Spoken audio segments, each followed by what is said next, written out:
उठ रहे हैं? हाँ उठ ही रहे हैं 3:30 बजे।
देखिए डियर, आज बात करेंगे व्याधि प्रतिनिधि चिकित्सा की।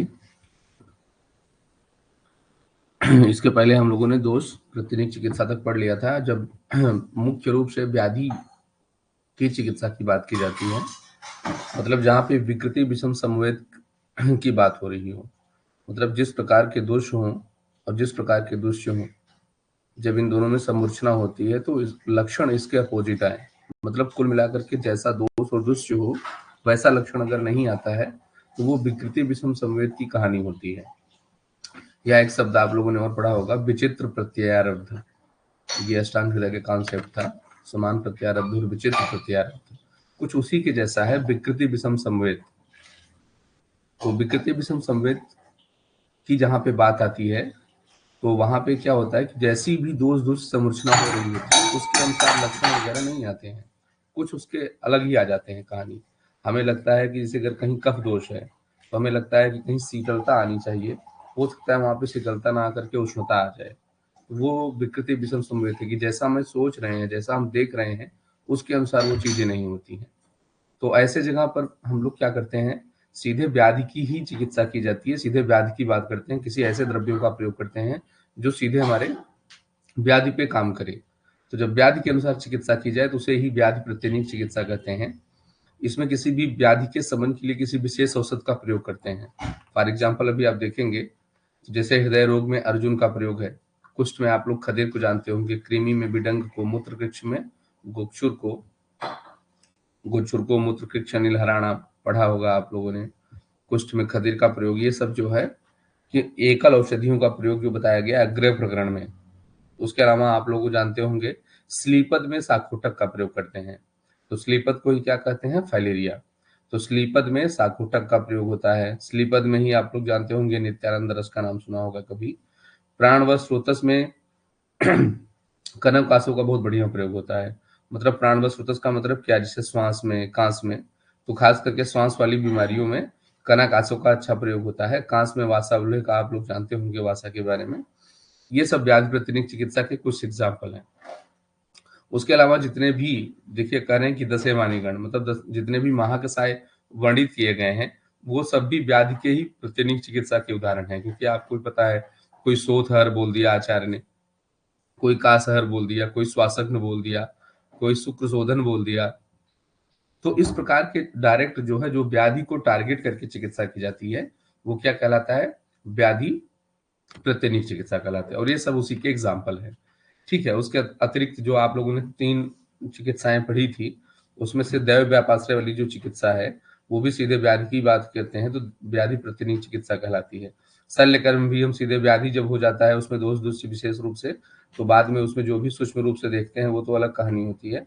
लेकिन व्याधि की प्रमुख रूप से बात करते हैं, व्याधि को ट्रीट करते हैं, तो वो भी व्याधि प्रतिनिधि चिकित्सा है। और इसी तरीके से बाजीकरण चिकित्सा भी व्याधि प्रतिनिधि चिकित्सा के अंतर्गत ही आती है। फिर बात आती है उभय प्रतिनिधि चिकित्सा की। तो उभय प्रतिनिधि चिकित्सा में देखिएगा, उभय का मतलब दोष और व्याधि दोनों के अपोजिट वाली कहानी है, कि दोष और व्याधि जो दोनों को ध्यान में रख करके चिकित्सा की जाए। ठीक है, तो देखिए लिख रहे हैं कि स्थान संश्रय अवस्था में, तो स्थान संश्रय अवस्था आप लोग जानते हैं क्रियाकाल की चौथी अवस्था है जिसमें दोष दुष्य की समूर्छना होती थी और पूर्व रूप उत्पन्न होता था। तो स्थान संश्रय अवस्था में करें दोष दुष्य की जो चिकित्सा की जाती है वही उभय प्रतिनिक चिकित्सा है, ठीक है, क्योंकि उस समय क्या होता है कि दोष दुष्य भी इन्वॉल्व होते हैं और व्याधि भी कुछ हद तक उत्पन्न हो जाती है।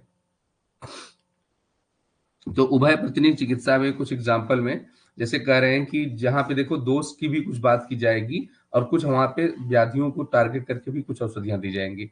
जैसे देखिए कह रहे हैं कुष्ठ रोग में प्रथम शोधन, जैसे वमन विरेचन। तो कुष्ठ में आप लोग जानते हैं जैसे प्रथम में शोधन वमन विरेचन करा दिया तो उससे क्या है, थोड़े दोष शांत होंगे, उसके बाद फिर कुछ खदीर आदि औषधियों का प्रयोग कर दिया जाए, तो दोनों को शांत कर रहे हैं। अग्निमांद में जैसे इन्होंने कहा लंघन पाचन, उसके साथ कुछ दीपन औषधियां दे दिया हमने। बलवर्धन के लिए करें प्रथम दोषों का शोधन, फिर बलकारी बल बल्या बल्य बला अश्वगंधा, इन सब का प्रयोग कर सकते हैं। कुछ स्मृति ह्रास में करें प्रथम दोष के अनुसार शोधन करिए, बाद में मेध रसायन का प्रयोग कर लीजिए। तो इस प्रकार से ये सब चीजें हैं। लास्ट में एक तमक श्वास में प्रथम विरेचन, उसके बाद श्वासहर कंटकारी अवलेह का भी प्रयोग। ये सब क्या है, प्रतिनिक उभय प्रतिनिक चिकित्सा के अंतर्गत। तो कभी 60 में क्वेश्चन बन सकता है दोष प्रतिनिक, व्याध प्रतिनिक और उभय प्रतिनिक के बारे में। तो थोड़ा सा बस इसका कंसेप्ट आप जानते रहिए, बाकी बहुत ज्यादा कुछ इसमें इंपॉर्टेंट नहीं है, बहुत नहीं आता है। उसके बाद देखिए एक शब्द आ रहा है दोष उपक्रम। तो दोष तो जानते ही हैं आप लोग दोषों के बारे में, और उपक्रम का मतलब भी जानते हैं चिकित्सा, तो मतलब जो दोषों को डायरेक्ट करके चिकित्सा की जाती है, ठीक है, तो उसको दोष उपक्रम चिकित्सा कहते हैं। आप लोगों ने पढ़ा होगा विशेष रूप से अष्टांग हृदय में पहले अध्याय में ही, आयुष्कामी अध्याय में आप लोगों ने पढ़ा होगा कि शरीरजा नाम दोषाणाम क्रमेण परम औषधम बस्तिर विरेको ममनम तथा तैलम घृतम मधु। तो आचार्य ने सीधे जो शरीर के दोष हैं उनके क्रम के आधार पे उन्होंने कहा कि कुछ परम औषधियां हम बता रहे हैं। तो अगर दोषवात है और आपको देखिए बताया क्या, बस्तिर विरेको बमनम तथा तैलम घृतम मधु, ठीक है, तो क्रम रूप से बताया। क्रम का मतलब वात पित्त कफ के लिए, तो वात के लिए बस्ती होती है शोधन में आप जानते हैं, पित्त के लिए विरेचन होता है और कफ के लिए बमन होता है। तो ये तो शोधन के लिए सबसे परम औषधि बता दी आचार्य ने कि ये दोष हैं तो इनके लिए शोधन में परम औषधि क्या है। और उसके बाद फिर समन की भी औषधि बताई है कि वात के लिए तैल, फिर पित्त के लिए घृत और कफ के लिए मधु। तो ये क्रम से उन्होंने दोष के लिए बता दिया कि दोषों के लिए आप क्या चिकित्सा कर सकते हैं, और उसमें भी करें परम औषधम, ये परम औषध के रूप में है, मतलब सबसे बेस्ट ट्रीटमेंट है। तो मतलब आप भी जानते हैं, बार बार आचार्य चरक भी कहते हैं कि वात जितना अच्छा तैल से शांत हो जाता है उतना अच्छा किसी और स्नेह से या किसी और चीज से नहीं शांत होता है। तो तैल बहुत बढ़िया वात को शांत कर लेता है, घृत बहुत अच्छा पित्त को शांत कर लेता है, और उसी प्रकार से मधु बहुत अच्छा कफ का शमन कर लेता है। तो कुल मिलाकर के ये दोष उपक्रम कुछ बहुत बड़ी चीज नहीं है, बस इन्होंने एक नया कुल मिलाकर के हेडिंग बना दिया कि दोष के अनुसार जो उपक्रम किए जाते हैं। तो बस वही जो अष्टांग हृदय का आप पढ़ के आए हैं, बस वही कहानी इसमें है और कुछ नहीं है। और उसके अलावा देखिए चरक सूत्र के कुछ अग्रय प्रकरण का कुछ चीजें इन्होंने निकाल दिया, जैसे इन्होंने कहा मधु श्लेष्म पित्त प्रस्मना नाम, ठीक है, तो दोष के अनुसार है कि मधु क्या करता है, श्लेष्म और पित्त। देखिए अब यही कहानी है, यहाँ पे आचार्य ने लिखा था ना कि मधु जो होता है वो केवल कफ जो है किसका समन करेगा, कफ का समन करेगा। लेकिन साथ में अगर हम बात करते हैं, देखिए एक दोष की बात करें तो कफ के बारे में हम सब जानते हैं कि मधु का प्रयोग हम लोग कफ का छेदन भेदन करने के लिए ही प्रयोग करते हैं। तो मधु क्या करता है, जो हनी होता है वो कफ का ही शमन करता है प्रमुख रूप से, लेकिन साथ में अगर जरूरत पड़ी कभी तो पित्त का भी प्रशमन कर सकता है। तो श्लेष्म पित्त प्रशमना नाम। इसी तरीके से सर्पी, जो सर्पी होता है वो वात पित्त प्रशमना नाम होता है, ठीक है। आप भी जानते हैं कि सर्पी है, कोई स्नेह है तो उसके अंदर स्नेह गुण तो होगा ही, और जबकि वात जो होता है वो रुक्षता होता है, रुक्ष प्रधान होता है। और पित्त को इसलिए शांत करता है क्योंकि ये क्या होता है, कुल मिलाकर शीतल होता है, मधुर होता है, ठीक है। तो इस वजह से पित्त को प्रमुख रूप से शांत करता है। तो सर्पी वात और पित्त दोनों को प्रशमन करेगा, और तैल जो होता है वात और श्लेष्म दोनों प्रशमन करता है। वमन श्लेष्माराणाम विरेचन पित्ताराणाम बस्तिर वाताराणाम, ये सब वही कहानी आप सब जानते हैं कि वमन जो था प्रमुख रूप से कफ को हरेगा, विरेचन पित्त को और बस्ती वात को हरेगा। यही दोष उपक्रम कहलाया, ठीक है। जैसे मान लीजिए कभी क्वेश्चन पूछ देता है आपको कि दोषों के अनुसार उपक्रम बताइए, तो बहुत घबरा नहीं जाना है, बस हेडिंग जानते रहिएगा कि इसका मीनिंग क्या है। अगर मीनिंग जानते रहेंगे तो आपको घबराहट नहीं होगी, मीनिंग नहीं जानेंगे तो प्रॉब्लम होगी। उसके बाद देखिए कुछ कॉन्सेप्ट्स और आए हैं कि दोष दुष्य बल काल अग्नि प्रकृति वयस आत्मदेश आहार आदि का सूक्ष्म विचार एवं महत्व। आप लोग चरक चिकित्सा पढ़ते हैं, चरक सूत्र पढ़ते हैं, चरक विमान पढ़े होंगे, कई जगह पे बात बार में कई बातों में आचार्य कई चीजें में लिख देते हैं कि ठीक है आपने व्याधि की चिकित्सा बता दी, उसका योग बता दिया कैसे करते हैं, लेकिन इन सब में बिना युक्ति लगाए कि दोष, दोष बल, काल, अग्नि, प्रकृति, वह साथ में उसका क्या है, देश क्या है, आहार कैसा लेगा, इन सब का विचार बहुत महत्व होता है। कुल मिलाकर के जब आप चिकित्सा में ये जो युक्ति दी गई है, इन सब चीजों का भी प्रयोग करेंगे, इस पे भी कुल मिलाकर के विचार करेंगे, तब आप बहुत अच्छी चिकित्सा कर सकते हैं। ठीक है, तो इसका क्या इंपॉर्टेंस है हमारे चिकित्सा में, तो हम सब जानते हैं। दोष का भी बहुत महत्व है। दोष के बारे में आपको अगर कुछ ना भी बताया जाए तो आप बहुत कुछ लिख सकते हैं। बिना दोष के कुछ नहीं होने वाला है। तो दोष जिस प्रकार से अगर हम मानसिक दोषों को छोड़ भी दें कि वो शारीरिक में वात पित्त कफ को लेकर के चले, तो आप तीनों के बारे में लिख ले जाएंगे कि क्या इंपॉर्टेंस है। दुष्ट में 7 धातुएं होती हैं, उसके बारे में भी बता दे जाएंगे। ठीक है, फिर बल की बात करते हैं, तो बल में किसका, रोग की बात कर लें, रोगी की बात कर लें, दोनों बात आ जाती है। और अगर कोई हेल्दी पर्सन है, ठीक है, उसका भी बल अगर बहुत अच्छा है, तो जाहिर सी बात है उसका रेजिस्टेंस पावर बहुत अच्छा होगा, तो उसको ही क्या है, उसको भी जल्दी रोग नहीं होगा। कहा भी गया बलम ही अलम रोगम निग्रहणम, कि मतलब अगर किसी व्यक्ति के पास बल है तो वही क्या है, रोग के लिए, निग्रह के लिए पर्याप्त है, मतलब किसी रोग को नहीं होने देगा। काल के बारे में इसी प्रकार से, तो काल के बारे में आप लोग जानते ही होंगे, उसमें ऋतुचर्या वगैरह की पूरी बात आ जाती है। ठीक है, अग्नि में जठराग्नि, और जठराग्नि से ही प्रदीप्त होती है धात्वाग्नि और भूताग्निया, तो इसके बारे में भी बात हो सकती है। आप लोग पहले से जानते हैं कि मंदो अग्नि अगर सर्वे सर्वे रोगाम मंदे मंदो अग्निशुत्राम मुद्राणितो, मतलब जिस प्रकार से हम लोगों ने पढ़ा था कि धारणीय और धारणीय वेगों में, जिस प्रकार से आपने पढ़ा था कि जो धारणीय वेग होते हैं, अगर उनका धारण बलात्पूर्वक किया जाए या बलात्पूर्वक उनको निकाला जाए, ठीक है, दोनों चीजें, तो क्या कर देती हैं, सभी प्रकार के रोगों को उत्पन्न कर सकती हैं। उसी प्रकार से कहा गया सर्वे रोगा मंदे अग्नो सुतना मुद्राणतु, कि अब अगर मंद अग्नि है तो उससे भी सभी प्रकार की अग्नि उत्पन्न हो सकती है। ये वाला कॉन्सेप्ट सर्व रोगों में दोनों जगह पे मैंने आपको बताया है, इसको ध्यान रखिएगा। उसके बाद प्रकृति का बहुत महत्व है, किस व्यक्ति का क्या प्रकृति है। ठीक है, वातज है, पित्तज है, कफज है, सन्निपातज है, द्वंद्वज है, तो एकल प्रकृति तो नहीं होती है, ज्यादातर द्वंद्वज प्रकृति होती है। ठीक है, इसमें प्रकृति परीक्षण भी खूब चला है, तो इसके बारे में आप लोग खूब जानते हैं। प्रकृति में जितने जितने हैं वातज पित्तज कफज के क्या क्या लक्षण होते हैं, उसके बारे में आप जानते हैं। इसका बहुत महत्व है। अगर इसी के अनुसार चिकित्सा की जाती है, तो कुल मिलाकर के अगर प्रकृति को आप असेसमेंट अच्छे से कर रहे हैं, तो चिकित्सा में बड़ी आसानी हो जाती है। उसके बाद वय, वय बहुत महत्व रखता है कि किस वय में व्यक्ति चल रहा है। ठीक है, किस प्रकार से उसका डोज बनाना है, किस प्रकार से उसको औषधि देनी है। फिर साथ में की बात करते हैं हम लोग देश और आहार का। तो चलिए इसमें थोड़ा थोड़ा देख लेते हैं कि क्या क्या कहानी इन्होंने दे रखी है। तो देखिए क्या क्या दिया हुआ है। कह रहे हैं कि चिकित्सा में पूर्ण सिद्धि प्राप्त करने के लिए ये सब कुछ पढ़ना आवश्यक है, जो कि मैंने आपको बता दिया। ठीक है, कुछ इसका इंपॉर्टेंस बता रहे हैं कि क्यों इसको आप पढ़ना चाहते हैं। तो देखिए चरक सूत्र 15 उपकल्पनीय अध्याय, अगर आप लोगों को याद हो, भवन विरेचन की बात आचार्य ने की है चरक सूत्र 15 में, तो उसमें उन्होंने क्या कहा कि सुषमाण ही दोष भेषज देश काल बल शरीर आहार सात में सत्व प्रकृति वय सात में, ठीक है, वय शाम अवस्थान्तराणी, मतलब उन्होंने कहा कि सूक्ष्म रूप से इन सब की सम्यक परीक्षा अगर आप करेंगे, तभी आप सही तरीके से चिकित्सा कर सकते हैं। ठीक है, तो वही सब बातें आई ना, देखो दोष औषध देश काल बल शरीर आहार साथ में, तो वही उसी का इंपॉर्टेंस बता रहे हैं कि इसका इंपॉर्टेंस कहाँ कहाँ आया है। बहुत जगह आया है, कुछ ही जगह इन्होंने भी कोट किया है केवल। देखिए दोष भेषज देश काल बल शरीर सार आहार सात में सत्व प्रकृतिम वैसाम मानम अवहित मनसा यथावत गेयम भवति भिषजा, करें कि यथावत गेयम, इसको जो बहुत अच्छे तरीके से, गेयम का मतलब जो जानता है, जिसको इसका नॉलेज है, भवति भिषजा, वही क्या है, एक अच्छा चिकित्सक है। तो मतलब दोष भेषज देश काल बल इन सबको जानना चाहिए। उसके बाद फिर आचार्य ने फिर सिद्धि स्थान में भी कहा कि दोष औषध देश काल शात्म अग्नि सत्वादयो वलानी बस्ती ही प्रयुक्तो नियतम गुणायश्च स्यात् सर्व कर्माणि च सिद्धमन्ति। तो कुल मिलाकर के उन्होंने भी एक बात यहाँ पे बोली, और कि कुल मिलाकर के अगर आप चिकित्सा करने जा रहे हैं, हालांकि यहाँ पे बस्ती के टर्मिनोलॉजी में उन्होंने बोला है कि बस्ती अगर प्रयुक्त करने जा रहे हैं, किसी को बस्ती देने जा रहे हैं, तो इन सब चीजों को पहले, इन सब चीजों का परीक्षा करिए, इन सब चीजों को देखिए। ठीक है, दोष कैसा है, औषधि किस प्रकार की आप चूज कर रहे हैं, किस प्रकार का देश है। ठीक है, मतलब देश में दोनों आ जाते हैं, एक रोगी का देश, मतलब रोग का जो रोगी है उसके किस प्रदेश में प्रॉब्लम हुई है, मतलब कौन से आर्गन में प्रॉब्लम हुई है, उसको भी देश कहा जाता है। और एक दूसरा देश आप लोग जानते हैं साधारण आनूप और जंगल की बात जो हम लोग करते हैं कि आनूप देश या जंगल देश या साधारण देश की, साथ में अग्निशत्व और वय और बल, ठीक है।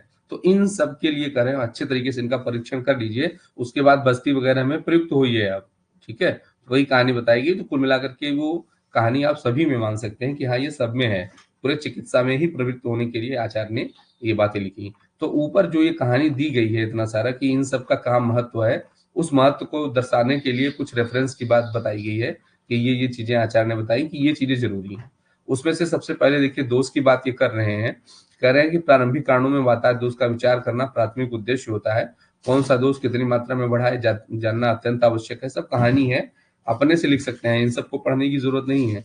बस इतना कॉन्सेप्ट शुरुआत में बताया, बस वही उतना ध्यान रखना है। दोषों की अंशांश कल्पना, क्षय, वृद्धि, शाम, निराम, ऊर्ध्व, अधो, तिर्यक, गति, कोष्ठाश्रित या शाखाश्रित, मर्माश्रित, संधि, गति, अपने स्थान पर दोष प्रकृति या स्थानांतर दोष कुपित है, दोषों का स्वतंत्र प्रकोप है या परतंत्र प्रकोप है, दोष आवरण युक्त है या एकाकी। तो कुल मिलाकर के दोषों के बारे में जितने विकल्प बन सकते हैं, जितना सोच सकते हैं, आप सब कुछ सोचना है कि कौन सा दोष है, कितनी मात्रा में बढ़ा है, ठीक है। उसकी अंशांश कल्पना मतलब कितनी मात्रा में कौन सा दोष, और अंशांश कल्पना का मतलब होता है कि दोष का जो गुण है वो किस मात्रा में, जैसे मान लो अंशांश कल्पना की बात करते हैं जब दोषों में, तो ये सोचते हैं जैसे वात है, तो वात में आप जानते हैं वात का गुण लघु भी होता है, वात का गुण चल भी होता है, वात का गुण रुक्ष भी होता है। तो ये सब वात के गुण है। तो अगर वात के गुण ये है, तो वात अपने कौन से गुण के कारण बहुत ज्यादा बढ़ा हुआ है, कहीं पे हो सकता है चल गुण के कारण बढ़ा हुआ हो, कहीं पे हो सकता है किसी व्याधि में वो रुक्ष गुण के कारण बढ़ा हुआ हो, कहीं पे जो होता है उसके लघुता के कारण अपने बढ़ा हुआ हो, तो वो अंशांश कल्पना है दोषों की। उसके बाद फिर दोषों का क्षय वृद्धि आपने पढ़ा है कि कौन से दोषों की क्षय और वृद्धि किस प्रकार से चल रही है। दोष साम है या निराम है, ठीक है, मतलब आम के साथ संयुक्त है, या दोष एकदम निर्मल है, निराम मतलब उसमें आम का जो है संबंध नहीं बना हुआ है साथ में, किस प्रकार की उनकी गति है, ठीक है। कोष्ठ में है या शाखा में है, तो उनको कहाँ पे लाना है। अगर कोष्ठ में होंगे तो ठीक है, आपके पास नजदीक के रास्ते भवन विरेचन है, आप उनको निकाल देंगे, और शाखा में है तो आपको पहले उनको कोष्ठ में लाना होगा, उसके बाद उसको निकालना होगा। शाखा का मतलब लोग हाथ पैर समझते हैं, शाखा का मतलब बहुत हाथ पैर नहीं समझना है। शाखा का मतलब होता है रस रक्त आदि धातुएं। मैं आपको बता दूं ये कॉन्सेप्ट, शाखा का मतलब हाथ पैर यहाँ नहीं समझिएगा, शाखा का मतलब यहाँ पे रस रक्त आदि धातुएं होता है। उसके अलावा मर्म संधि गति, ठीक है। तो मर्म अस्थि संधि मतलब मर्म पे है, अस्थि पे है, संधि पे कहाँ पे है, अपने स्थान पर दोष प्रकृति है या स्थानांतर। अभी दोषाय अपकर्ष के बारे में अभी आप लोग पढ़ेंगे, आशय अपकर्ष के बारे में, ठीक है। कभी कभी लगता है कि ये वात दोष के कारण हो रहा है, कोई चीज एक पर्टिकुलर लगता है कि ये तो यार ये दोष के कारण हो रहा है, और हो कहानी कुछ अलग ही होती है। मतलब मान लो कहीं पे किसी व्यक्ति को दाह हो रहा हो, बर्निंग सेंसेशन हो रहा हो, तो यही लगेगा ना कि यार ये तो पित्त दोष का प्रकोप है, और हो सकता है कि वहां पे कहानी कुछ अलग ही हो, वात दोष के कारण ऐसा हो रहा हो, क्योंकि वात दोष बढ़ा और वो क्या कर सकता है, वो पित्त को लेकर के उस स्थान पर पहुंचा हुआ है। तो मतलब अगर आप पित्त का मेनली ट्रीटमेंट करेंगे तो आप ठीक नहीं कर सकते हैं जब तक आप आशय कर्ष को ना जानते रहें। तो आपको समझना होगा कि हो सकता है कि ऐसा किया हो कि वात यहाँ पे इसको लेके आया हो, तो चिकित्सा आपको लक्षण आ रहा है दाह का, मतलब पित्त वाला, लेकिन चिकित्सा जब आप वातज करेंगे, क्योंकि वात बढ़ा हुआ था, वात उसको अपने जगह से डिस्टर्ब करके वहां पे लाया है, और चिकित्सा जब आप वातज करेंगे तब वो दोष शांत होगा। तो यही स्थानांतर दोष हैं, या इसी को आप आशय कर्ष कहते हैं। उसके अलावा दोष किसी आवरण से युक्त है, एकाकी, द्वंद्व, निपातस प्रकोप है, ठीक है, संचय प्रकोप प्रसर किस अवस्था में है। तो इन सब प्रकार का इन सब का बहुत अच्छे तरीके से नॉलेज कर लेना, ठीक है। ये सब क्या है चिकित्सा में दोष विचार। तो इसी प्रकार से दुष्ट का विचार करेंगे, तो दुष्ट में आप जानते हैं कि दुष्ट क्या होती हैं, जो भी सातों धातुएं हैं हमारी वही दुष्ट होती हैं, उनकी कौन सी क्षय है, कौन सी वृद्धि है, इसके उन सब के बारे में इसी प्रकार से नॉलेज कर लेंगे। फिर बल की बात करते हैं, तो देखो 3 प्रकार के बल बताए गए हैं चरक के द्वारा, सहज, कालज, युक्तिकृत। आप लोगों ने पढ़ा होगा 33वें अध्याय में 11वां अध्याय चरक सूत्र का, तो उसमें 3 प्रकार के बल की बात की गई है। उसमें सहज बल, सहज का मतलब क्या होता है, जो जन्म से उत्पन्न होता है, ठीक है। तो इसके बारे में आप लोग जानते हैं कि जो जन्म से उत्पन्न हो स्वाभाविक हो वही सहज बल होता है। फिर कालज की बात करते हैं, तो कालज का मतलब क्या, जैसे हम कोई जानता है कि ग्रीष्म ऋतु है, वर्षा ऋतु है, और कुल मिलाकर के अगर हम शीत ऋतु की बात करें, केवल 3 ऋतुओं की प्रमुख रूप से बात करें, तो हर व्यक्ति अलग अलग ऋतु में अलग अलग पोटेंशियल फील करता है कि बड़ा मतलब गर्मी में जाहिर सी बात है हर कोई थका-थका सा फील करेगा, या वर्षा में बल घटा हुआ सा फील होगा, ठीक है? लेकिन शीत ऋतु में व्यक्ति को लगता है नहीं बड़ा बल है हमारे अंदर।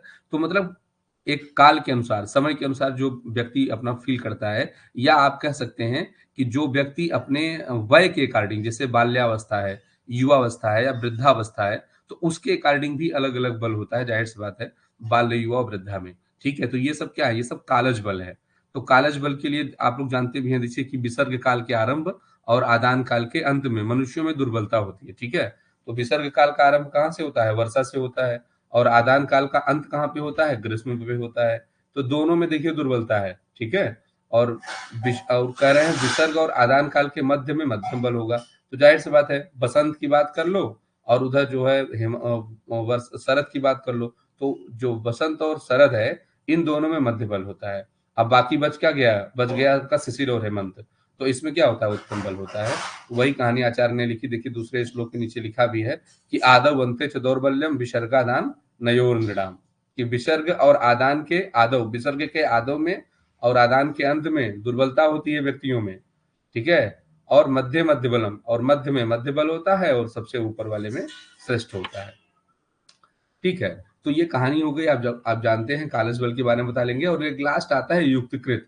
युक्तिकृत का मतलब कि खा पी करके खूब बढ़िया हृष्ट पुष्ट योगा वोगा करके अपने से आपने अपने बल को बनाया, अपने शरीर को बनाया है, ठीक है? खूब बढ़िया व्यायाम करके, खूब बढ़िया जो है जिम जा करके, खूब अच्छे से खा पी करके, तो वो कहानी युक्तिकृत वाली है जो आपने अपने से अचीव किया है, एक्वायर्ड वाली, ठीक है? उसके बाद फिर चिकित्सा में काल का विचार। तो काल का विचार आप लोग जानते हैं बहुत ज्यादा इंपॉर्टेंट है। काल को हम लोग पहले दो, कुल मिलाकर के दो चीजों में डिवाइड कर सकते हैं, एक नित्यक, एक अवस्थिक। नित्य का मतलब निरंतर रूप से जो चल रहा है, अवस्थिक का मतलब अवस्था के अनुसार, तो वो काल होता है। जैसे नित्य काल में आप बात करते हैं क्षण, मुहूर्त, सेकंड, मिनट, घंटा, ये सब कुछ आता है। और अवस्थिक काल वय के अनुसार, जैसे अवस्था के लोग कहते हैं ना, ये कौन सी अवस्था, युवा अवस्था में है, वृद्धावस्था में है, मध्यम अवस्था में है, तो उन उसके हिसाब से चीजें चलती हैं। आप लोग जानते हैं कि युवा अवस्था के लोग जल्दी ज्यादातर ठीक हो जाते हैं, वृद्धावस्था में बहुत तकलीफ देते हैं। तो वही सब कहानी है। हेमंत, ग्रीष्म, वर्षा, ये तीन ऋतुएं क्रम से शीत उष्ण वर्षा वाली, बाकी जो बच गई वो साधारण वाली होती हैं। तो इसमें क्रम से बस्ती विरेचन वमन कर्म करवाते हैं, ये सब भी आप जानते हैं। तो ये भी काल का इंपॉर्टेंस है कि काल के अनुसार आप ये सब कर सकते हैं। उसके बाद अग्नि का विचार करते हैं, तो अग्नि में भी वही कहानी है कि प्रमुख रूप से देखिए इन्होंने पहले दिया कि मंदाग्नि अगर हो जाए तो वो समस्त रोगों का कारण बनती है, ठीक है? तो मंदाग्नि समस्त रोगों का कारण बनती है। देखिए नीचे लिखा भी होगा ये वाला कहानी अष्टांग हृदय निदान में, रोगा सर्वे मंदे अग्नो सुतरा मुदिराणतु, यही वाली कहानी मैं आपको बता रहा था। इंपॉर्टेंट कॉन्सेप्ट है, इसको ध्यान रखिएगा हमेशा। तो समस्त रोगों की उत्पत्ति में प्रधान कारण मंदाग्नि होती है।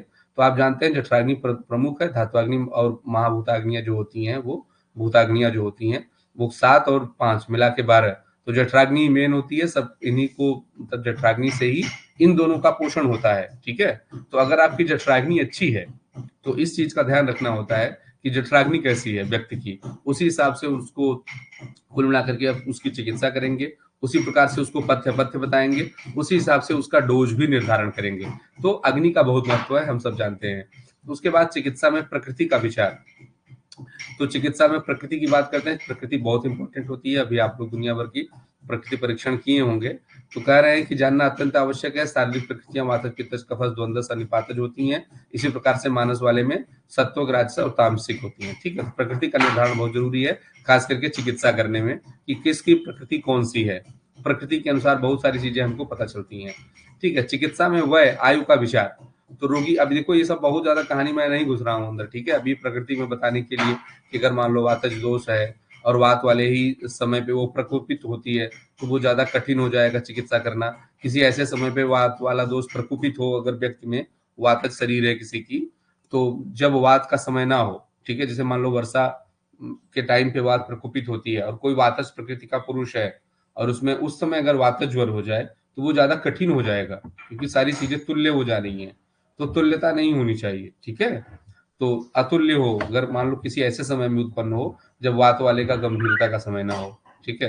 तो वो ज्यादा थोड़ा सा आसानी से ठीक हो जाएगा। तो ये सब महत्व होता है प्रकृति का। मैं अंदर अब नहीं जा रहा हूँ, बहुत मेन वो नहीं है, बस आपको आगे आगे से जानना है कि इन सब का महत्व क्या है। तो रोगी की आयु क्या है, इसकी चिकित्सा में अत्यंत महत्व है। अभी आप जस्ट पढ़े ही हैं कि युवावस्था है, वृद्धावस्था है, बाल्यावस्था है, उसके अनुसार आप डोज का निर्माण करेंगे, उसी के अनुसार आप समझ सकते हैं। अब वृद्धावस्था में कोई 90 साल का अगर कोई व्यक्ति आता है और उसमें मान लो कोई शल्य कर्म का जरूरत पड़ा तो आपको भी 10 बार सोचना पड़ेगा कि क्या इस समय व्यक्ति हील कर सकता है कि नहीं कर सकता है 90 वर्ष की उम्र में।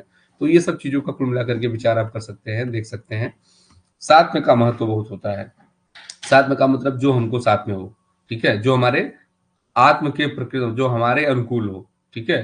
तो जिसका निरंतर सेवन व्यक्ति करता है, अपने प्रकृति के अनुकूल हो जाता है, वो सात्विकता होती है। जैसे मनुष्य घृत, दूध, तेल, मांस रस साथ में कर चुके हैं या सभी रसों को साथ में कर चुके हैं, ऐसे पुरुष बलवान, क्लेश को सहने वाले, बहुत दिनों तक जीने वाले होते हैं। और कुछ व्यक्ति ऐसे होते हैं जो गंदी चीजों को साथ में कर लेते हैं, ठीक है, तो वो बहुत ज्यादा दिन नहीं जिएंगे। आचार्य कहते हैं जिसे मान लो अगर कोई भी बहुत गलत चीज, जो भी चीजें बताई गई अपथ्य है, जैसे मान लो आपने अपथ्य को खाते खाते आपने साथ में कर लिया, ठीक है, तो भी आचार्य कहते हैं कि उसका त्याग कर दीजिए, आगे चल करके आपको नुकसान करेगा, भले ही आपने उसको साथ में कर लिया हो। तो साथ में का मतलब एकदम से ये नहीं समझ लेना है कि साथ में हो गया तो इसका मतलब हम एकदम ठीक है, ये पथ्य ही है हमारे लिए। कोई चीज साथ में है तो इसका मतलब जरूरी नहीं है कि वो पथ्य ही हो, ठीक है। पथ्य को ही साथ में करना चाहिए, ये कहानी होती है। अपथ्य को भी व्यक्ति साथ में कर लेता है कभी कभी, धीरे धीरे सेवन करते करते, लेकिन वो आगे चल करके व्यक्ति को हानि पहुंचा सकते हैं। तो वो चीज की कहानी है। चिकित्सा में देश का महत्व, तो देश से भूमि आतुर दोनों का ग्रहण करते हैं, आपको मैंने अभी बताया। इनमें भूमि परीक्षा से रोगी का परिज्ञान अर्थात पूर्ण ज्ञान के लिए औषधि का पूर्ण ज्ञान करने के लिए की जाती है। जैसे रोगी किस देश में उत्पन्न हुआ है, किस देश का है, तो उसी हिसाब से, जैसे आनुक देश में उत्पन्न हुआ, ठीक है, तो वातज कफज वाली व्याधियां वहां पे ज्यादा उसको डोमिनेट करेंगी। और अगर मान लो जांगल देश में उत्पन्न हुआ तो वात कफ वाली जो है चीजें ज्यादा डोमिनेट करेंगी, वात पित्त वाली जंगल में, और साधारण में साधारण हो जाएगा, ठीक है। तो कुल मिलाकर के इन सब चीजों का बड़ा महत्व होता है। आहार, आहार का तो बहुत महत्व है। आहार के बारे में आप लोग जानते होंगे, आहार के बारे में बहुत सारी बातें, अष्ट आहार विधि प्रकृति बताया गया, 10 विध जो है कुल मिलाकर के, द्वादश अशन प्रविचारणा बताई गई है। तो आहार के बारे में आचार्य ने आहार परिणाम कर भाव बताए हैं। तो कुल मिलाकर के उन सबको सही तरीके से देख करके, उन सबको सही से जान करके, तब व्यक्ति को आहार में प्रवृत्त होना चाहिए। तो इसका भी बहुत महत्व है। और आपने लोलिम बराज का एक वो कहानी पढ़ी होगी, एक श्लोक उनका भी पढ़ा होगा कि पथ्य सदगतम किम गतार्थस्य किम औषध निषेवण, ऐसे कुछ करके दिया हुआ है कि पथ्य सदि गतार्थस्य किम औषध निषेवण, हाँ ऐसे ही। और अपथ्य गति किम गतार्थस्य किम औषध निषेवण, तो मतलब कुल मिलाकर उनका कहानी का मीनिंग यही होता है कि अगर कोई व्यक्ति पथ्य का सेवन कर रहा है तो उसको औषधि की जरूरत ही क्या है, ठीक है। और अगर वो अपथ्य का सेवन कर रहा है तब भी उसको औषधि की क्या जरूरत है। मतलब कि अगर आप अपथ्य का सेवन कर रहे हैं तो भी आपको औषधि देना बेकार है, मतलब आप ठीक नहीं हो सकते। तो कुल मिलाकर के सारी कहानी उन्होंने पथ्य पथ्य पे बता दी, आहार पे बता दी। अगर आपका आहार अच्छा है, आप पथ्य का सेवन कर रहे हैं, तो आपको औषधि की जरूरत ही नहीं है। और अगर आप अपथ्य का सेवन कर रहे हैं तो आप कितना भी औषधि का सेवन कर लीजिए, फिर से आपको प्रॉब्लम आने वाली है, फिर से आपको वही व्याधि घेर लेगी। तो कुल मिलाकर के ये आहार का बहुत महत्व होता है, एक लोलिम बराज ने बताया है, ऐसे कुछ होगा। इस श्लोक आप लोग देख लीजिएगा, बहुत एग्जैक्ट नहीं याद आ रहा है, लेकिन पहला लाइन सही है, दूसरे लाइन में थोड़ा सा है कुछ कंफ्यूजन। चिकित्सा में सार का महत्व, ठीक है, तो सार का भी बहुत महत्व होता है कि व्यक्ति का सार कैसा। आप लोगों ने सार 7-8 प्रकार वाले जो पढ़े हैं, त्वक, रक्त, मांस, मेदस्थी, तो अगर आप उसको भी जानते हैं कि कौन सा व्यक्ति किस सार वाला है, तो उसमें भी थोड़ा सा चिकित्सा करने में आपको सुगम हो जाता है, क्योंकि हर किसी का पोटेंशियल उसमें बताया जाता है कि कौन व्यक्ति कितना सहन कर सकता है, ठीक है, किसमें किसकी मांस या कौन सी धातुएं ज्यादा पुष्ट है व्यक्ति की, तो उसी हिसाब से उसका चिकित्सा कर लेंगे उस व्यक्ति का हम लोग, कि किसका मानसिक अवस्था किसमें कैसा होता है। तो इन सब चीजों का बड़ा महत्व होता है, तो सार का भी बहुत महत्व है। उसके बाद देखिए एक बात आती है सामान्य जो अनानात्मज व्याधियों का, ठीक है। तो सामान्यज और नानात्मज की बात जब हम लोग करते हैं, तो सामान्यज और नानात्मज, देखिए दो चीजें होती हैं। एक होता है सामान्यज, तो सामान्यज रोग उसको कहा जाएगा जिसमें दोष इन्वॉल्व हो, जो सामान्य रूप से होते हैं, वो आप किसी एक दोष से उत्पन्न हो। और एक शब्द आता है नानात्मज, न प्लस अनात्मज, दो बार जुड़े चीजें, एक बार नानात्मज को तोड़ेंगे तो न प्लस अन प्लस आत्मज, तो दो बार न आ रहा है, देखिए एक न प्लस अन प्लस आत्मज, मतलब न और अन, न का मतलब नहीं और अन का भी मतलब नहीं, तो दो बार न दो बार न, तो दो बार न जब लगेगा तो अनात्मज में न लग गया है, ऐसे समझिए कि अनात्मज और न। तो मतलब क्या है कि कहने का मतलब ये है कि जो आत्मज हो, क्या हो, जिसे हमने कहा अनात्मज, तो अनात्मज का मतलब जो आत्मज नहीं हो, मतलब किसी और से भी उत्पन्न हो रहा है, वो केवल सेल्फ नहीं है, सेल्फ रेगुलेटरी नहीं हो, तो वो तो आत्मज होगा। लोग कहते नहीं आत्मज, ये मेरी आत्मा है, मतलब जो स्वयं अपने खुद के लिए हो, वो तो आत्मज की बात हो गई। और एक अनात्मज अगर उसमें लगा दें तो अन शब्द लगा दिया, मतलब अपनी आत्मा नहीं है, मतलब अपने लिए बात नहीं हो रही है, सेल्फ रेगुलेटरी की बात नहीं हो रही है, वो अनात्मज शब्द हुआ। और उसमें भी न लग जाए तो मतलब जो अन शब्द लगा था उसका मीनिंग कट गया। अब मतलब न प्लस 2 बार अगर हमने न लगा दिया तो ये आत्मज शब्द में बदल जाएगा। न प्लस अनात्मज, मतलब जो अनात्मज न हो, अर्थात जो आत्मज हो। तो आत्मज का मतलब जो एक देश से, मतलब जो एक दोष से उत्पन्न हुआ हो, मतलब सिंगल दोष से उत्पन्न, मतलब कोई ऐसी व्याधि जो सिंगल दोष से उत्पन्न हुई हो, उसको नानात्मज बोलते हैं। तो ये नानात्मज शब्द की व्याख्या है। ठीक है, अगर नहीं जानते होंगे तो इसको जान लीजिएगा आप। तो यही नानात्मज शब्द की व्याख्या होती है कि जो आत्मज हो, अर्थात जो अनात्मज ना हो। ठीक है, तो उसे जैसे केवल केवल प्योर वात से उत्पन्न है, पित्त से, कफ से, किससे उत्पन्न है? सारंगधर ने रक्त से भी शायद बात करी है 10 रोगों की। आप लोग शायद पढ़े होंगे या जानते होंगे, कहीं कोचिंग करते होंगे तो पढ़ाया गया होगा कि रक्तज नानात्मज व्याधियों भी 10 होती हैं सारंगधर के अनुसार। तो नानात्मज आप लोग जानते हैं कि 80-40-20 वाली कहानी भी जानते हैं, वातज और पित्तज और कफज की। तो सामान्यज और नानात्मज, सामान्यज की बात आप लोग करे होंगे अष्टोदरीय अध्याय। तो अष्टोदरीय अध्याय में आचार्य ने कुल मिलाकर के कुछ 48-49 डिजीज के बारे में बात की है। उन्होंने बताया है कि ज्वर के कितने भेद होते हैं, ठीक है, काश के कितने भेद होते हैं, श्वास के कितने भेद होते हैं, राजस्व में क्या होता है, तो सबके भेद बता दिए हैं आचार्य ने। ठीक है, तो कुल मिलाकर के वो सब क्या कहलाएंगे? वो सब सामान्य रोग कहलाएंगे। और नानात्मज की बात अलग से हुई है, ठीक है, अगले वाले चैप्टर में। तो नानात्मज की जब बात हुई है तो उसमें वातज, पित्तज और कफज के जो 80, 40 और 20 नाम दिए गए हैं, वही नाम है।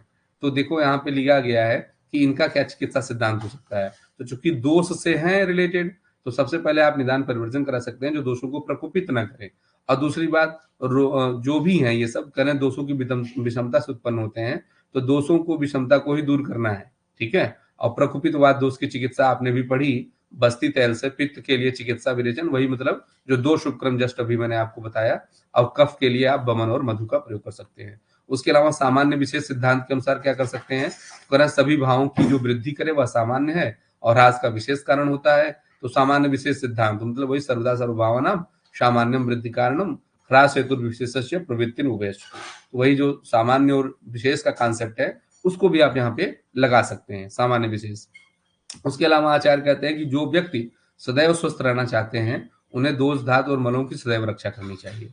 ठीक है, रुग्ण में बढ़े हुए दोष धात मलों का ह्रास और क्षय हुए दोष मलों की वृद्धि। तो अभी आपको मैंने जब चिकित्सा का टाइप पढ़ा रहा था तो 3-4 प्रकार की बताई थी कॉन्सेप्ट, एक सुश्रुत के अनुसार कि बढ़े हुए दोषों को निकाल देते हैं, ठीक है, जो सम दोष हैं उनका परिपालन करते हैं।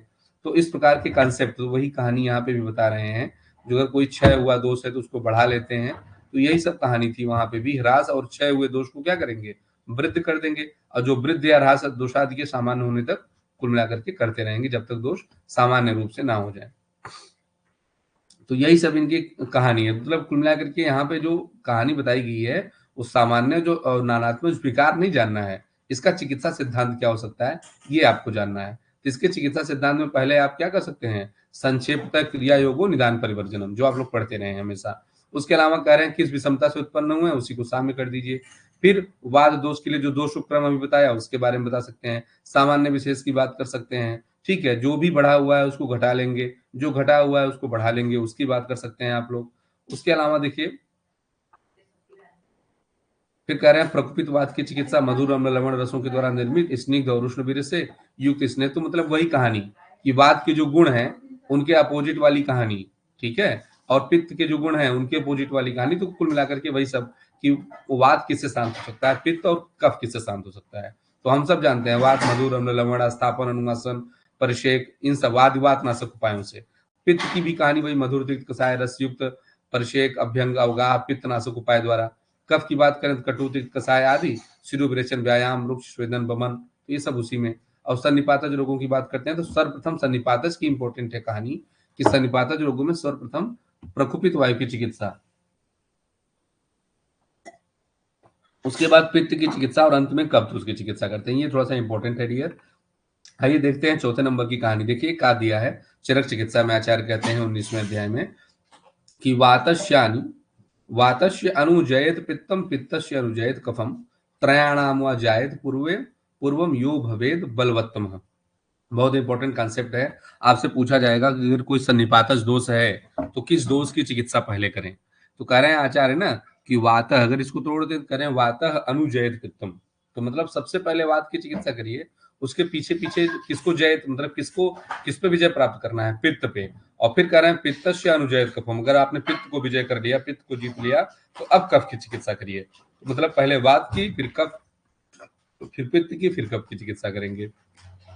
तो सर्वप्रथम कोई सन्निपातज रोग है तो वात की चिकित्सा करिए, बाद में पित्त की, लास्ट में कफ की। अथवा जो दोष अधिक बलवान हो उसकी भी चिकित्सा आप पहले कर सकते हैं। ये भी आचार्य ने बताया कि त्रयाणाम व जायद पूर्वम यो भवेद बलवत्तम। तो कह रहे हैं कि सबसे पहले उसकी भी पूर्वम, सबसे प्रथम उसकी भी चिकित्सा कर सकते हैं जो बहुत ज्यादा बलवान है। तो नीड पड़ने पे जो बहुत बलवान है उसकी भी चिकित्सा आप पहले कर सकते हैं। वैसे जो आपको मेनली करनी है वो प्रथम रूप से, जैसे लोग पूछते हैं कि सन्निपातज में किस प्रकार से चिकित्सा की जाए, तो सन्निपातज में प्रथम वात की, फिर पित्त की, फिर कफ की। उसके अलावा देखो वही कॉन्सेप्ट आया जो हम बता रहे थे अभी कि दोषों के सामने के लिए कहा कि क्षीण दोषों का बृंहण, कुपित दोषों को प्रशमन कर दीजिए, वृद्ध को निकाल दीजिए और समदोष को परिपालन करिए। जो उस दिन हम लोगों ने बात किया था, दोषा क्षीण, क्षीणा बृंहतव्या, कुपिता प्रशमितव्या, वृद्धा निर्हतव्या, समाह परिपाल्या इत सिद्धांत। ठीक है, ये भी एक सिद्धांत है, इसका भी प्रयोग कर सकते हैं। और बड़ा इंपॉर्टेंट एक कॉन्सेप्ट आता है, पढ़ा होगा आप लोगों ने शायद, ये चरक विमान का कॉन्सेप्ट है कि शरीर का 11वें नंबर वाला जो इसमें दिया, देखिए चरक सूत्र का ही दे रहे हैं, त्याग प्रज्ञा प्राधानाम इंद्रिय उपशम स्मृति देश कालात विज्ञानम सदवृत्तस्य अनुवर्तनम। तो देखो क्या कह रहे हैं कि प्रज्ञा अपराध का त्याग करना, इंद्रियों में शांति का भाव रखना, अर्थात सही बताऊं तो प्रमुख चिकित्सा यही सब होती है। ठीक है, अगर कोई व्यक्ति इस कंडीशन में रहे तो जल्दी वो उसकी धातुएं सामने में ही नहीं जाएंगी। तो हालांकि बात ये बहुत बड़ी है, ठीक है, कि केवल बात ही होती है, इसका पालन कहाँ होता है। तो त्यागः प्रज्ञा अपराधानाम इंद्रिय उपशम स्मृति देश कालात्म विज्ञानम सद्वृत्तस्य अनुवर्तनम। जो इसका पालन कर लिया ना, वो व्यक्ति हमेशा स्वस्थ रहने वाला है। तो कुल मिलाकर के ये भी करण रोगों को उत्पन्न नहीं होने देने का मार्ग है। अब बात करते हैं कुछ धातु प्रदोषज विकार और उनकी चिकित्सा की। आप लोग जानते होंगे धातु प्रदोषज विकार के बारे में, विविध शीत अशीत शीत पीति अध्याय करके, विविध शीत अशीत पीति अध्याय कुछ करके दिया गया है, 28वां अध्याय चरक सूत्र 28 का, विविध शीत पीति अध्याय ऐसे करके है। तो उसमें धातु प्रदोषज दोषों की बात की गई है। अगर मान लो रस, रक्त, मांस में दस्ती मज्जा और शुक्र के अनुसार से कि अगर वो दोष बढ़ जाए तो उनके क्या लक्षण होंगे और उनकी क्या चिकित्सा की जाएगी। तो देखो यहाँ पे कुछ दिया है रस धातु प्रदोषज विकार के बारे में, कि अगर रस धातु प्रदोषज विकार है किसी को तो क्या क्या उसको नहीं होगा इच्छा। तो देखो कह रहे हैं कि भोजन में श्रद्धा नहीं होगी, भोजन में अरुचि हो जाएगी। श्रद्धा मतलब कुल मिला के खाना खाने का मन नहीं करेगा, तो अरुचि हो जाएगी। वही अरुचि, आस्य वैरस्य, ठीक है, तो आस्य वरस का मतलब मुख में विरसता हो जाएगी। कुल मिलाकर के विसरता नहीं, विरसता मतलब कुल मिलाकर के उसका मुख जो होता है वो जिसे लगेगा, कहेगा कि कड़ुआ कड़ुआ कसाय जैसा हमको फील हो रहा है। अरसज्ञता, अरसज्ञता का मतलब रस का ज्ञान न होना। ठीक है, हृलास का मतलब नौजिया, जी मिसलाना, गौरव, तंद्रा, अंगमर्द, ये सारी कहानी, ज्वर, तम, पांडु रोग, स्रोतों का अवरोध होना, क्लैब, विषाद। तो कुल मिलाकर के ये सब क्या है, ये सारी कहानियां उत्पन्न हो जाएंगी अगर रस दोष में कोई प्रॉब्लम है। तो रस धातु प्रदोषज विकार अगर किसी व्यक्ति को हो रहा है, तो अगर आप इन लक्षणों की अधिकता देखते हैं तो आप एक चीज सोच सकते हैं कि रस धातु या रस स्रोतस में कहीं ना कहीं विकृति है, उसको हमें ठीक करना है। ठीक है, तो अश्रद्धा च अरुचिश्चैव वैरस्यम अरसज्ञता रल्लासो गौरवम तंद्रा संग मर्दो ज्वरस्तम पांडुत्वम स्रोतसाम रोध क्लैब्यम साधक किसांगता नाशो अग्नि अयथा कालम वलय फलितानि रस प्रदोष जागरूकता। तो ये रस प्रदोषज रोग हैं, आपसे क्वेश्चन पूछे जाते हैं, बड़ा इंपॉर्टेंट है इसमें, खास करके रस वाले में। तो जैसे कि पांडु रोग आता है, आप जानते होंगे। ठीक है, ज्वर आता है, आप ये पहले से जानते हैं। कोई बहुत इंपॉर्टेंट, हालांकि इसमें वाले में नहीं है, पांडु एक है कुल मिला करके घूम फिर करके थोड़ा सा, बाकी बहुत ज्यादा देखिए कर रहे हैं वलय फलितानिच। तो आप जानते हैं वलय का मतलब क्या हो गया, शरीर में जो है कुल मिला करके बल का नाश। और पलित शब्द जब जानते हैं कि वलित पलित का मतलब क्या होता है, बालों का पक जाना। ठीक है, तो और नासो अग्निर यथा कालम, ठीक है, तो अग्नि का भी नाश हो जाता है। और कोई भी व्यक्ति का अगर अग्नि नाश हो जाए तो व्यक्ति क्या है, मर जाता है। ठीक है,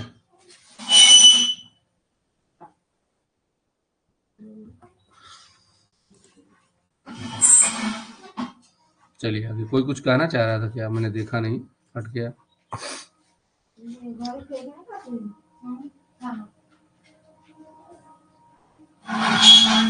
चलिए आगे देखते हैं।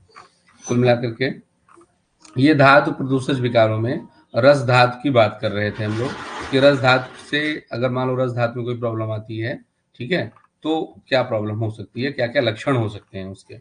उसके बाद उसी प्रकार से रक्त धातु का देखिए सब कहानी है कि कुष्ठ, विसर्प, पिड़का, रक्त पित्त, रक्त प्रदर, बुधपाक, मुखपाक, मेढपाक, प्लीहा वृद्धि, गुल्म विद्रधि, नीलिका, कामला, व्यंग, पिपलू, तिलकालक, दद्रु, चर्मदल।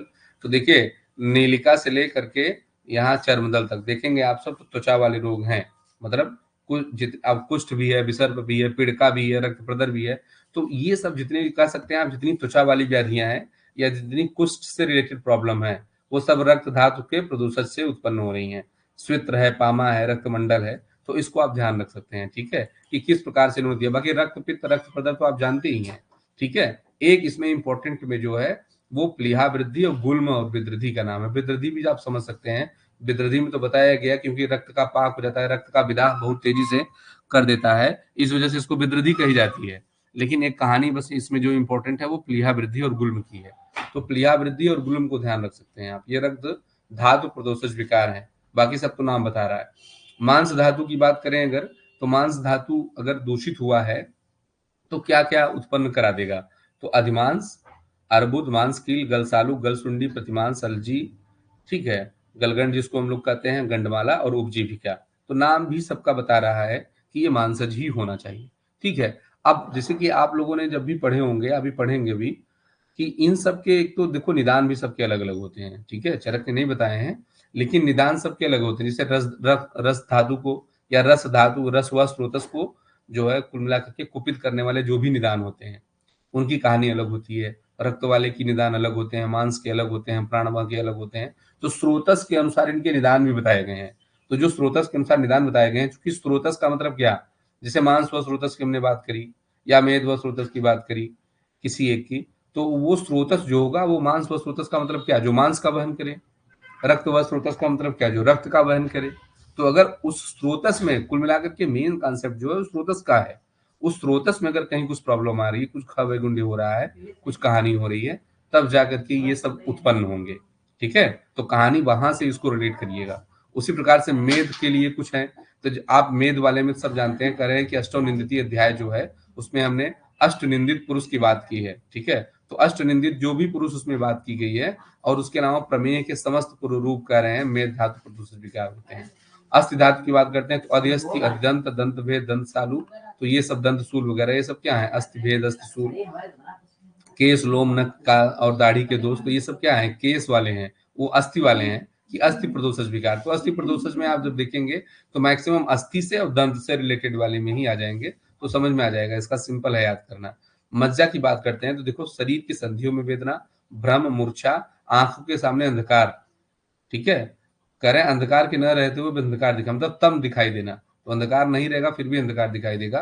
और पर्वों में स्थूल मूल वाली, पर्व मतलब ज्वाइंट्स में स्थूल मूल वाली फुंसियों का दिखाई देना, तो ये भी इंपॉर्टेंट है, इसको ध्यान रखिएगा। फिर शुक्र धातु प्रदोषज विकार में नपुंसकता, मैथुन का में उत्साह का न होना, संतान यदि होती है तो रोगी नपुंसक अल्पायु कुरूप होगी, संतान होती ही नहीं, गर्भ रहने पर गर्भ का प्रातःस्राव। तो ये सब कहानी किसकी है, शुक्र धातु प्रदोषज विकार की। उसके बाद फिर बात करते हैं इनकी चिकित्सा। तो चूंकि प्रमुख रूप से आप हालांकि इनकी चिकित्सा ही पढ़नी है, तो चिकित्सा के बारे में देखिए क्या कर सकते हैं।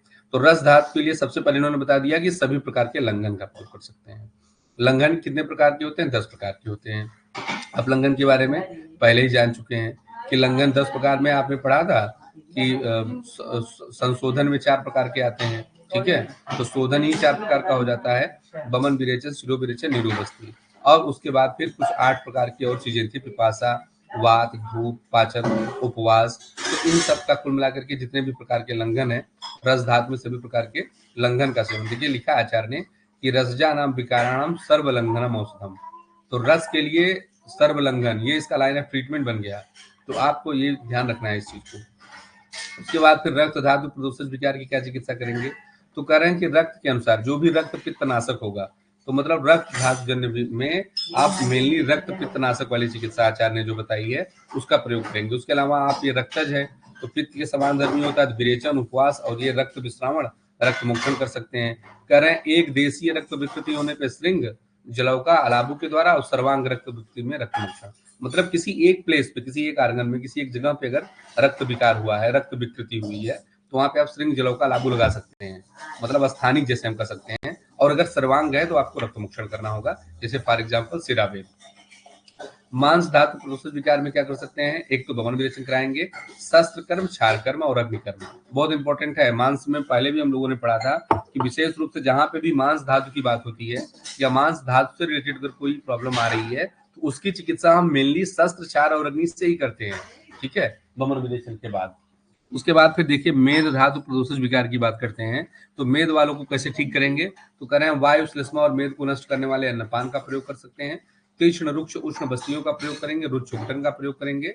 कुछ औषधियों के बारे में बता दिया इन्होंने, गुड़ची, नागरमोथा आदि का और मधु, वायवडंग आदि का, ठीक है, बृहद पंचमूल को शहद के साथ। तो ये इंपॉर्टेंट नहीं है, इंपॉर्टेंट वाले कंसेप्ट बस ये हैं कि वायु, श्लेष्मा और मेद को नष्ट करने वाले अन्नपान, तीक्ष्ण, रुक्ष, उष्ण बस्तियों का प्रयोग और रुक्ष चुकटन का प्रयोग कर सकते हैं आप, ठीक है।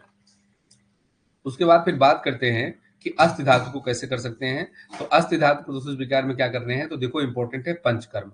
तो अगर आपसे जैसे अगर कभी कोई पूछे कि अस्थि धातु में क्या कर सकते हैं, तो आपको एक शब्द भी अगर बोल देंगे पंचकर्म करना श्रेष्ठ है।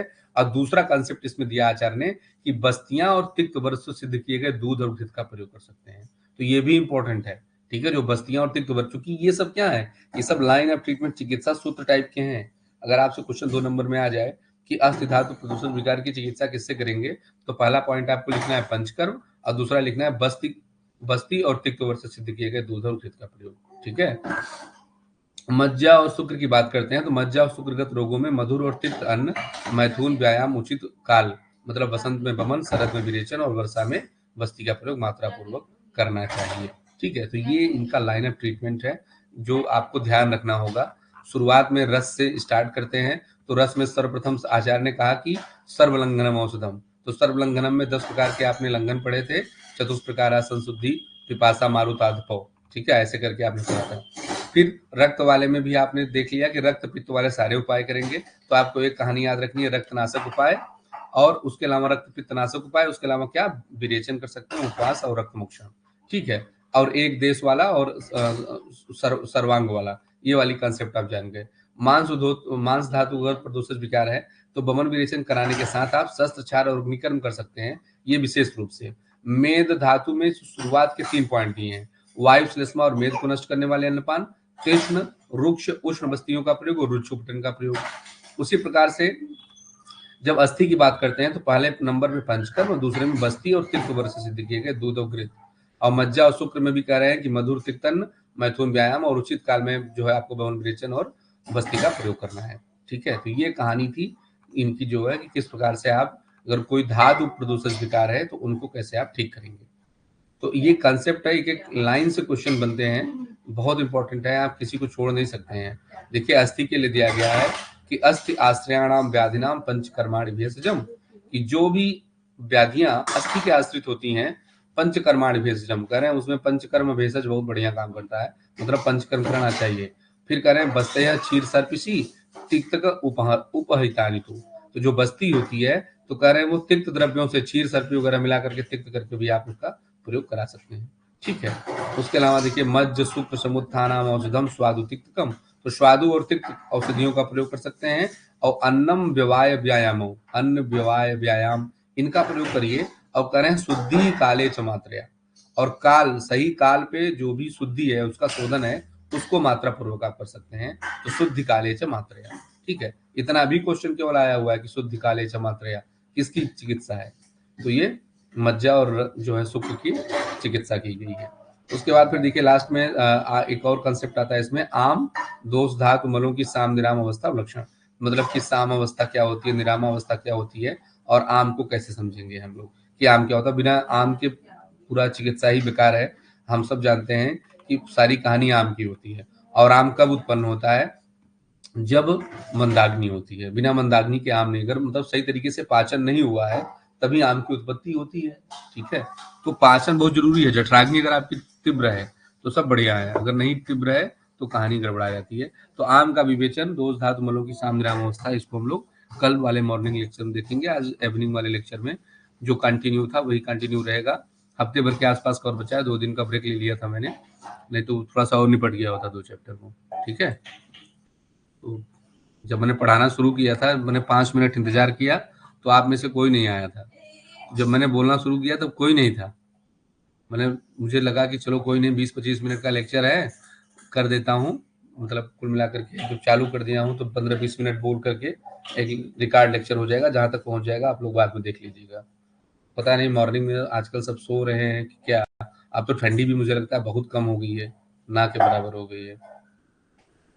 जाहिर सी बात है, सुबह सुबह उठना तो दुखकारी है ही है, मेरे लिए भी रहता है, जो व्यक्ति उठता ही है, क्या करोगे। तो मृत्युंजय, चैतन्य, हिमांशु, किसी कुछ पूछना हो तो बताओ, नहीं तो लेक्चर ओवर करते हैं, शाम को फिर मिलेंगे। किसी कुछ पूछना है डियर?